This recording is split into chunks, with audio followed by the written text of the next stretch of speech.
Hello, ladies and gentlemen. Today we're back in War Thunder, and I'm going to be talking about something that's very close to my heart. When it comes to Men of War and StarCraft and games like that, even Grey Goo, I've dabbled in it, not too much, but I really like making maps. I love making multiplayer maps, and when it came to RTSs, that's where I found my niche when it came to actually contributing to the game and to the community. Now, in War Thunder, I've noticed a few quite bad trends when it comes to map design, and when it comes to air in War Thunder, it's very hard to muck up a map. Basically, you have to create a sky, and that's about it. Nobody really cares about what's on the ground, since most of the time it's just a deathmatch anyway. I mean, all you really have to do to make a successful map in War Thunder is trying to work out which is the optimum size of the map. With Norway, for me personally, being a very good map, but some people prefer smaller maps, or at least slightly smaller so people can't just run away. And the thing is, that's all you have to do in air battles. And when it comes to the ground, maybe you add a few tanks, and maybe you add a few other things. Now, me personally, I'd love to have more stuff in it, and in War Thunder, using one of the dev kits, or, well, they're not dev kits, but you know what I mean. Using their tools, I've been able to create some scenarios which are very cool. But they've been basically set to missions instead of multiplayer maps. Because I know they're a bit too adventurous. Stuff like trains running around, stuff like a ton of AI planes, a ton of ships, actual proper full-scale battles. But anyway, with air, it's very hard to get it wrong. You basically just have to create an airspace and two airfields. With ground forces, on the other hand, it's very easy to basically try and fall into problems and fall into areas where I feel are quite bad for ground forces. And it was obviously very apparent when it came to the first few maps which came out, when it released in Kuban and Ash River. Kursk was a new one, sorry about the music if you can hear it, and Karelia, where you have the central point, you have very designated narrow roads that people can go down, and that's really about it. Now, they've made Kuban a hell of a lot better by basically flattening the map. Before, it was hilly as hell, and made it impossible to go around the roads, so you stuck to the roads. Ash River still has an issue with a damn cliff on it, meaning that on cliffside, if you dominate it, then you have won the battle. And Kuban, sorry, not Kuban, what's the other one? Karelia is an awful map. And the reason I say it's an awful map is the fact that when I look at it, and jungle as well, I cannot see tanks fighting on it in real life.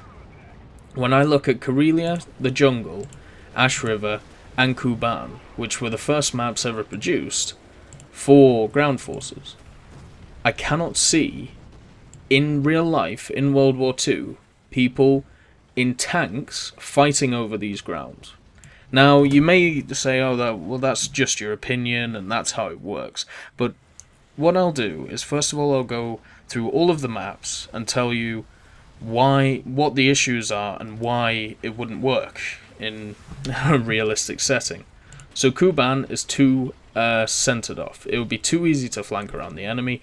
There isn't enough space to actually move about and actually do stuff. You are designated to a road on either end. You can now go through the center, so it's a bit better, but it is still too hilly for battle tanks when it comes down to it.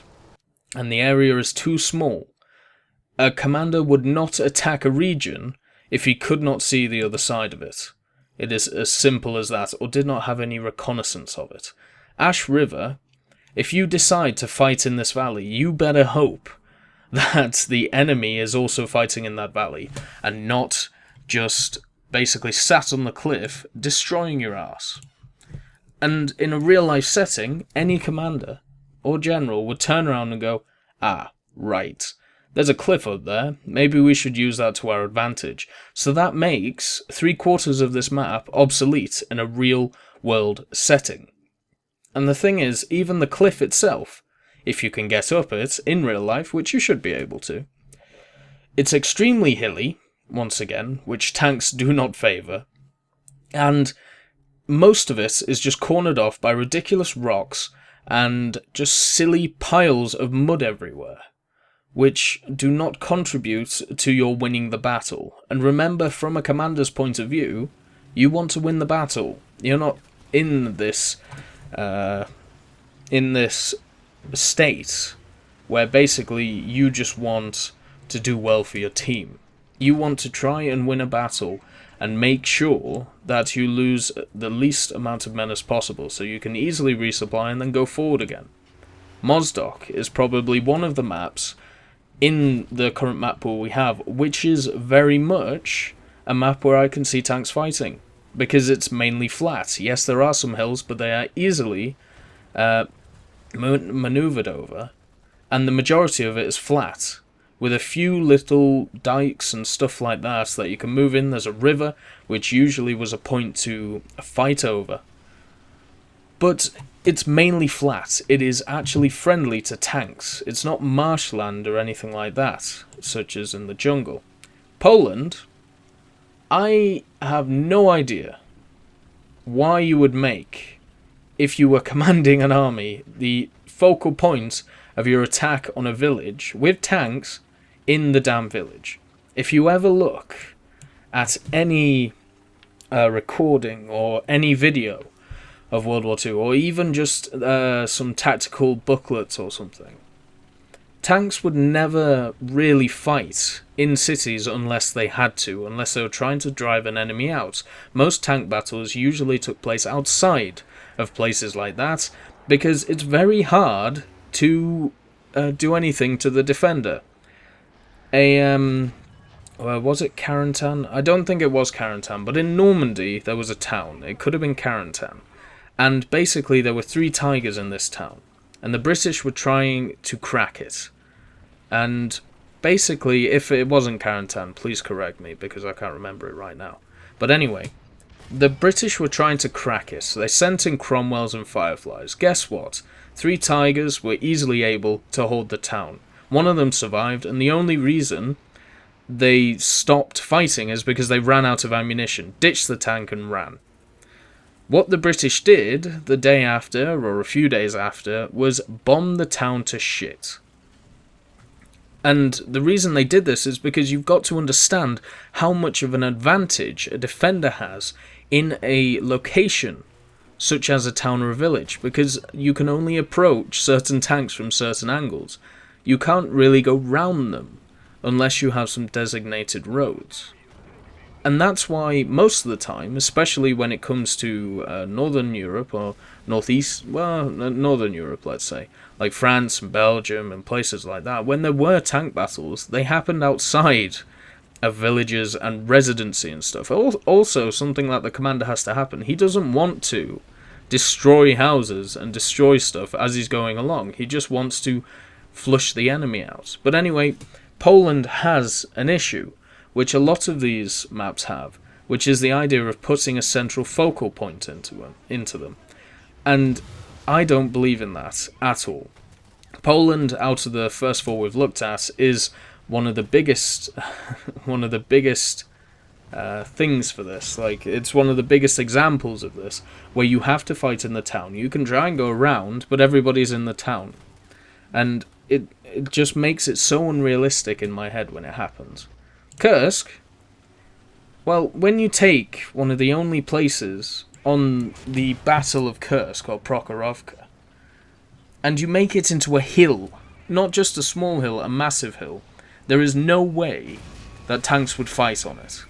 It's just stupid, especially when it comes to the AI tanks. The AI tanks are in a valley, and basically, if the commander of those AI tanks had any sense, he would have gone for the hill.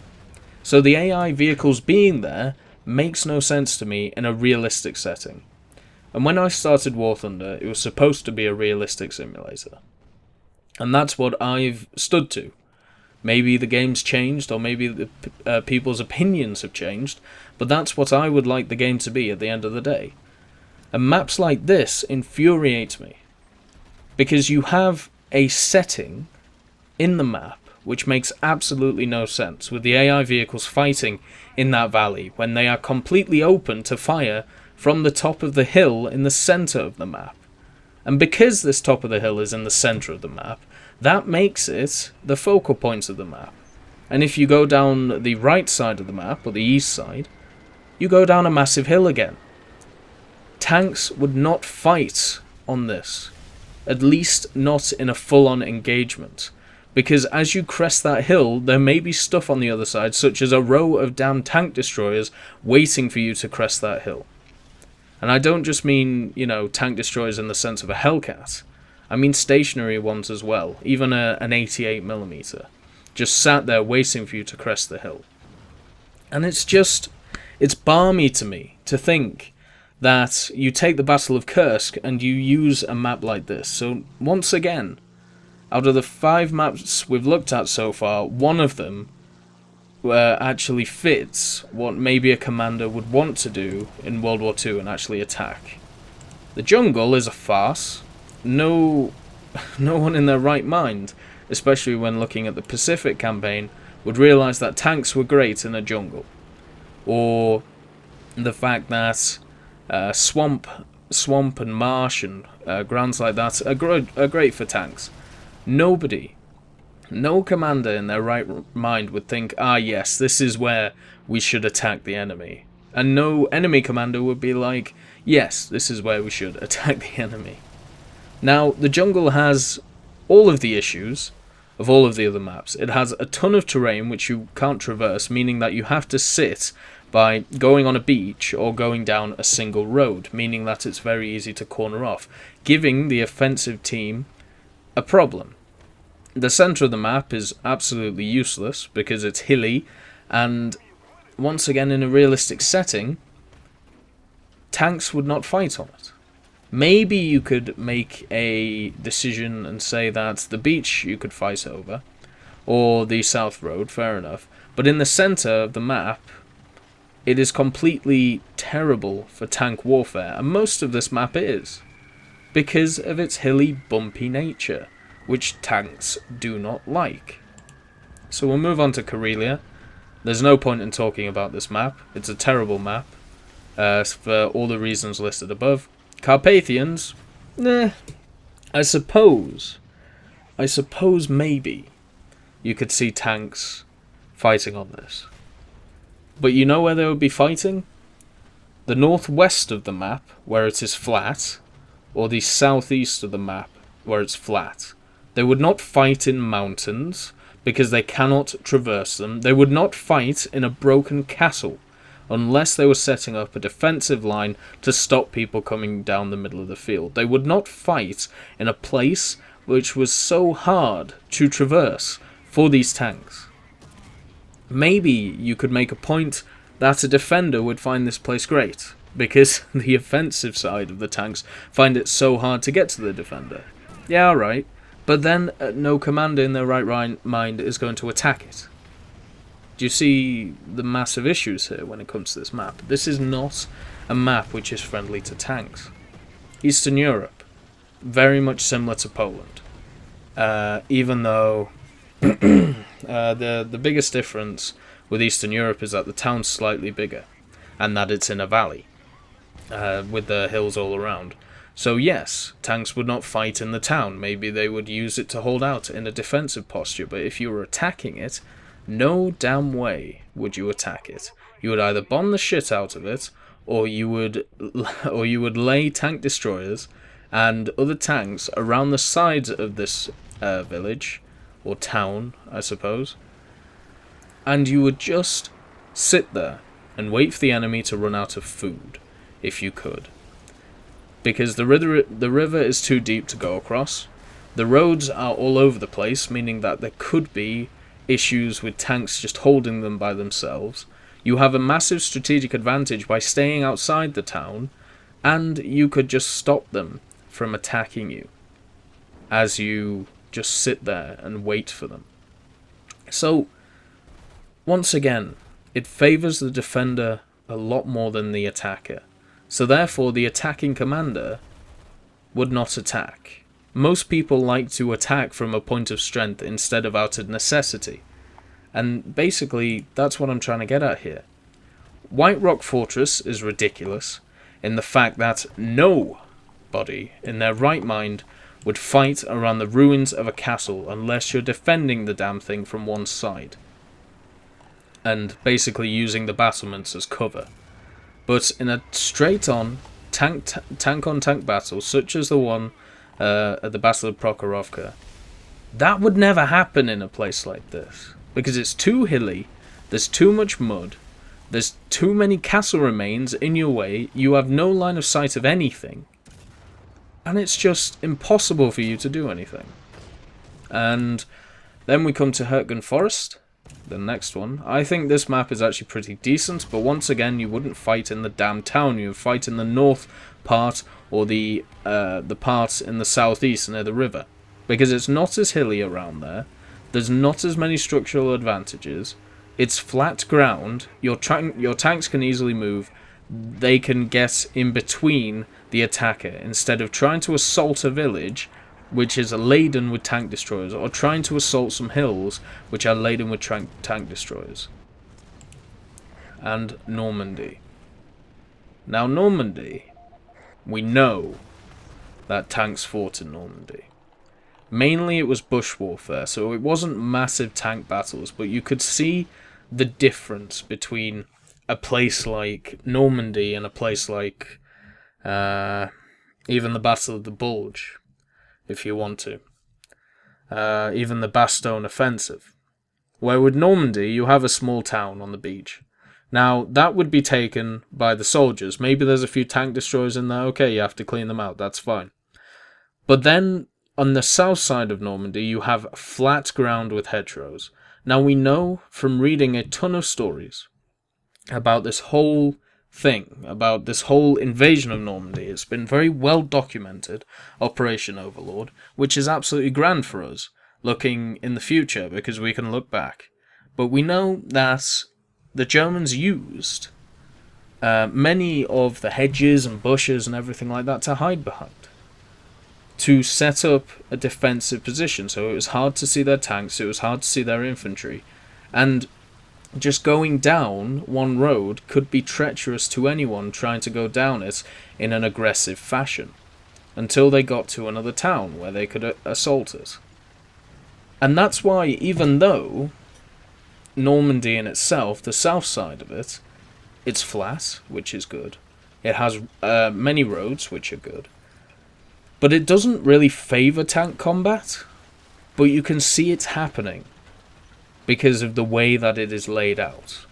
It once again favours the defender, but there is no central point if you stay out of the town. There is wide open spaces, so you can actually use tactics to try and get around tanks and tank destroyers. Maybe one guy's looking down one road. Alright, well, let's go down the other one. Let's see if somebody's there. If he's not there, then we can swoop around and kill the guy who's looking down that road. If there is a guy there, how about we go around him? There are hedges that we can use just as the enemy can. And with Normandy, you can see this. You can see this actually happening when it comes to the roads. You're not as cornered as you are in some of the other maps, such as Jungle. Now we go on to Berlin.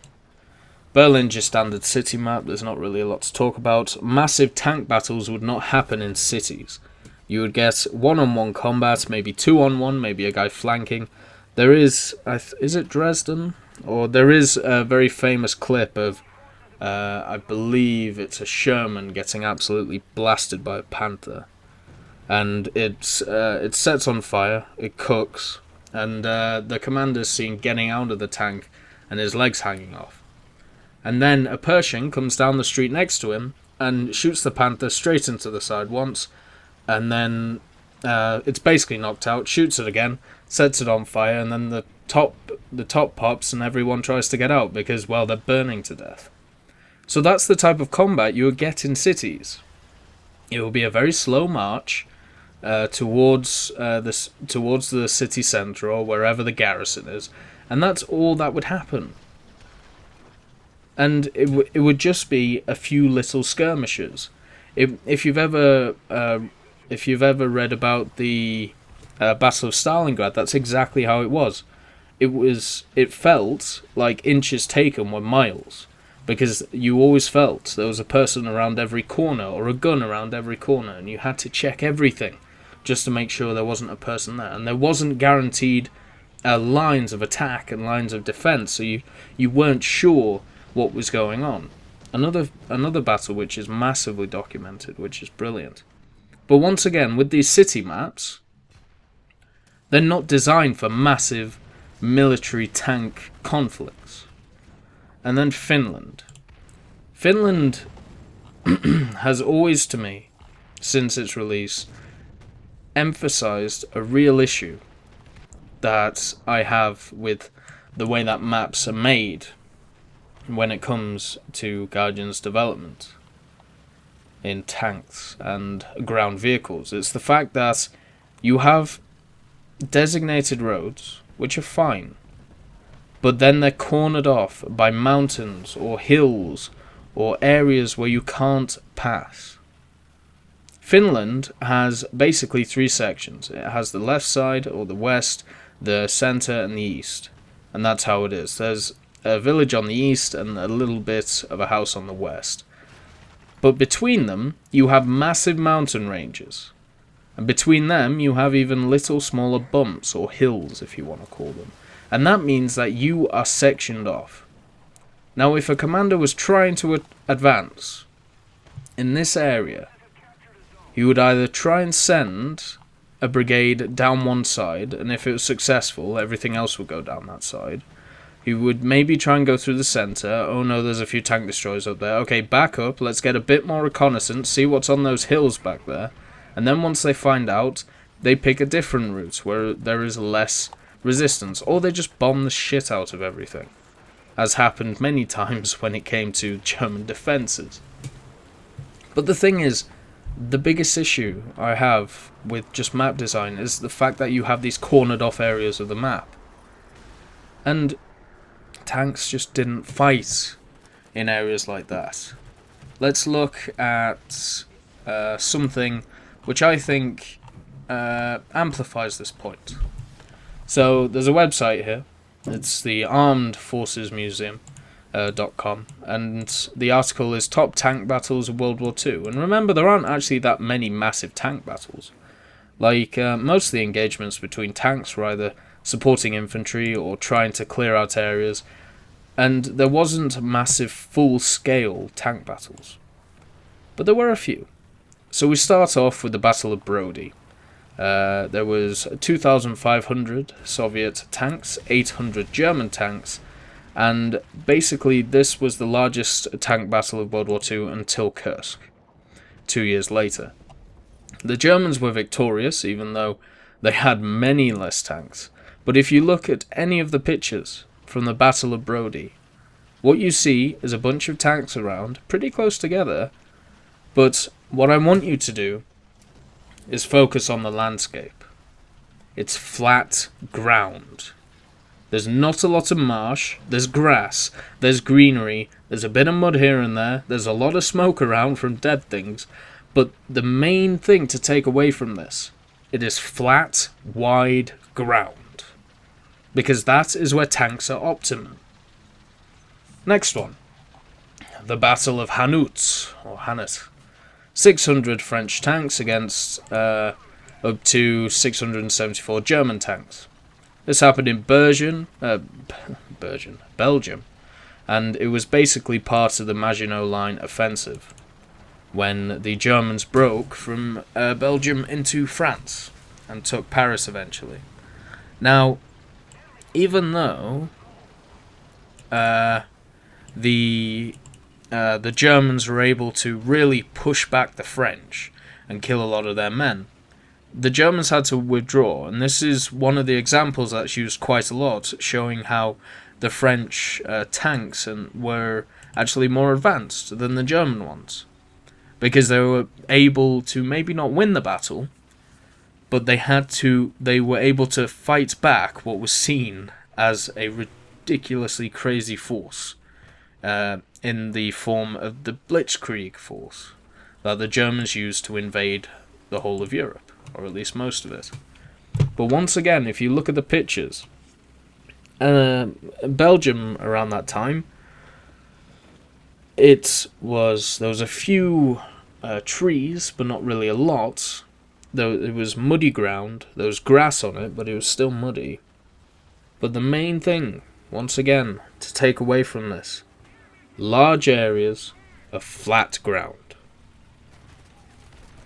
Maybe a few bumps, maybe a few little hills, but no mountains, no towns, no villages, no ridiculous amounts of crap in your way when you're trying to look.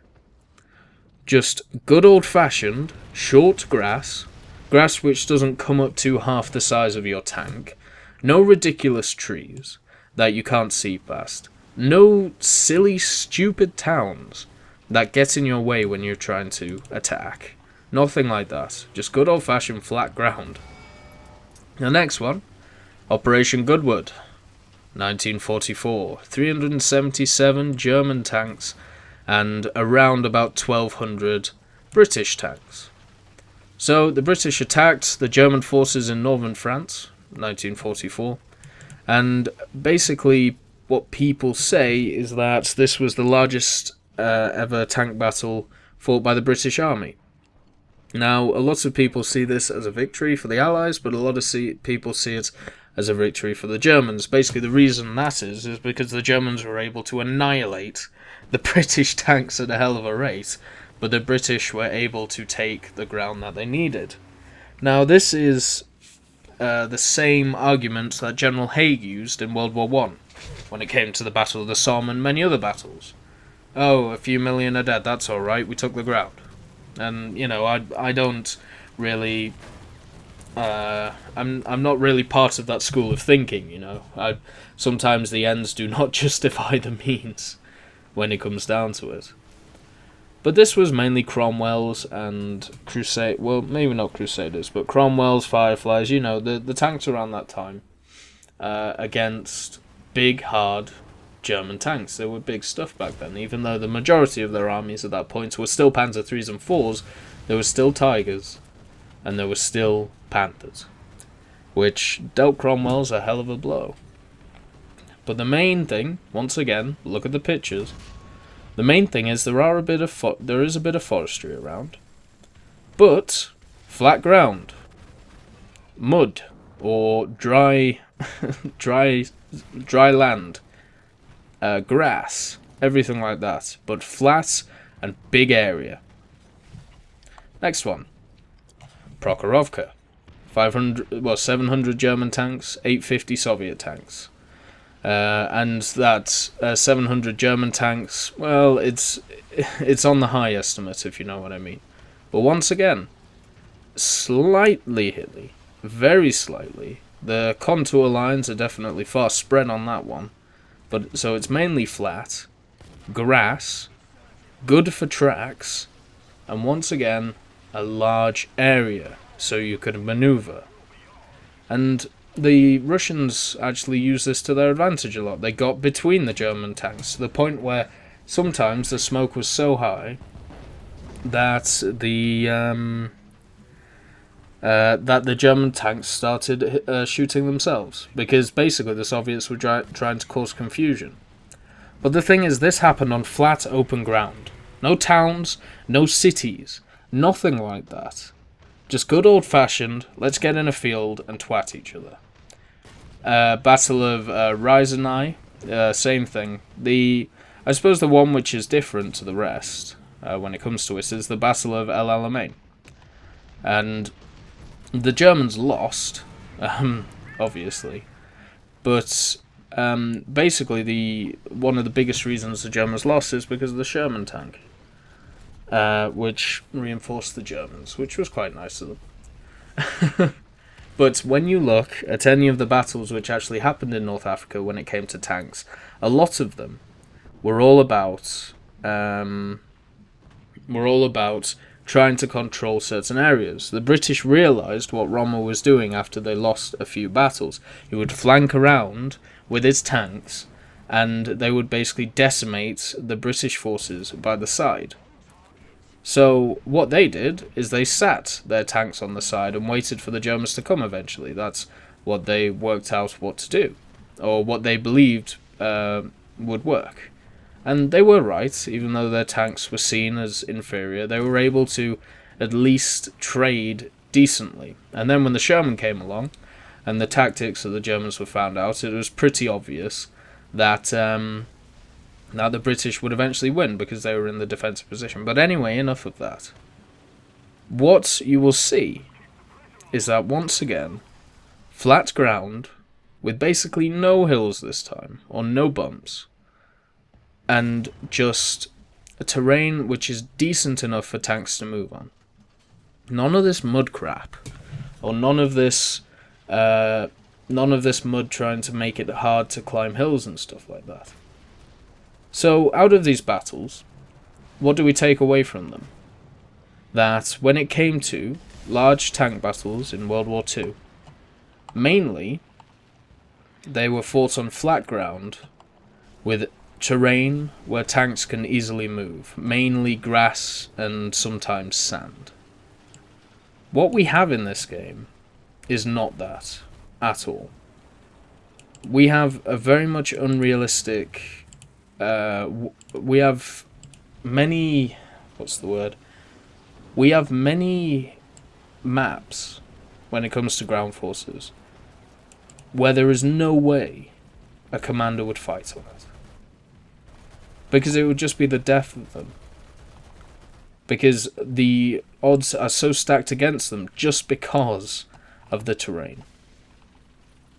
And all I'm saying is, it's one of the easiest things to do. Maybe even if you want to make a curse number 2. Just make a flat map. With maybe in front of each spawn you have a little bit of a hill. So people don't get shot out of spawn. But that's it. Maybe a few bushes, maybe a few trees, but mainly just grass. And that's it. A nice, open, wide map. And see what happens. Because for me, that's the types of maps we should be looking at. None of this towns or cities or any of this stuff which seems to appeal to a lot of people. I want true realistic maps. I want a map which is basically just exactly like the Battle of Brody, or the Battle of Prokhorovka, where the Kursk map was supposed to be based on but isn't at all, or El Alamein. I think one of the next massive maps for the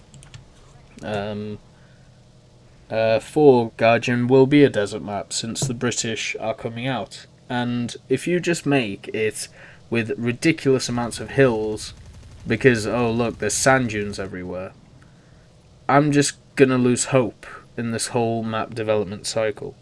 And I'll even show, in a future video, I'll show some of the map designs I've come up with.